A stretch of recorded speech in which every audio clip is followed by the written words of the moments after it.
নমস্কার, বাঙালিয়ানা রান্নাঘরের নতুন চ্যানেলে আপনাদের সবাইকে জানাই স্বাগত। আমি রিম্পা। আজ আমি বাড়িতে বানিয়ে নেব দারুণ স্বাদের চিকেন তন্দুরি। তার জন্য প্রথমে চিকেনগুলোকে ভালো করে ধুয়ে লবণ আর লেবুর রস মাখিয়ে রাখবো, যাতে চিকেনের গন্ধটা বেরিয়ে যায়। তারপরে ঢেকে রেখে শিলনোড়াতে কিছু মশলা বেটে নেব, যেমন রসুন, আদা, লঙ্কা, ধনেপাতা। আপনারা চাইলে মিক্সচারে করতে পারেন, আমি এখানে করলাম। বেটে নেওয়ার পরে চিকেনগুলো থেকে যে জলটা সামান্য বেরিয়েছে, নুন লেবুর জল, তার থেকে চিকেনগুলো ছেঁকে অন্য পাত্রে রাখবো। তার আগে বলি, এটা যেহেতু আমার নতুন চ্যানেল, আমার ভিডিও যদি আপনাদের ভালো লাগে অবশ্যই লাইক কমেন্ট শেয়ার করবেন আর অবশ্যই সাবস্ক্রাইব করে দেবেন চ্যানেলটা।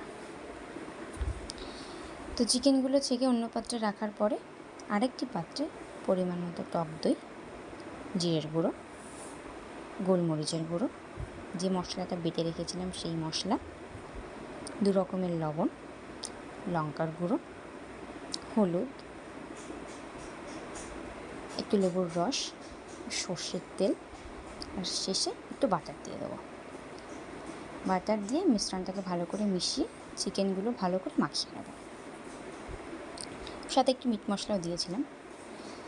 চিকেনগুলো ভালো করে মাখিয়ে নেওয়ার পরে চিকেনের ভেতরে যাতে স্মোকি ফ্লেভারটা আসে, তার জন্যে একটু বাটার, একটু কাঠকয়লা দিয়ে দেবো, দিয়ে ঢেকে দেবো।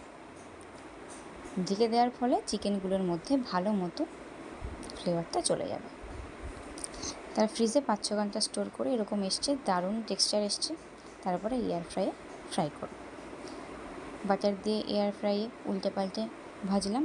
তারপর স্যালাড, গ্রিন চাটনি দিয়ে পরিবেশন করব। টাটা। ভালো লাগলে শেয়ার কমেন্ট অবশ্যই করবেন।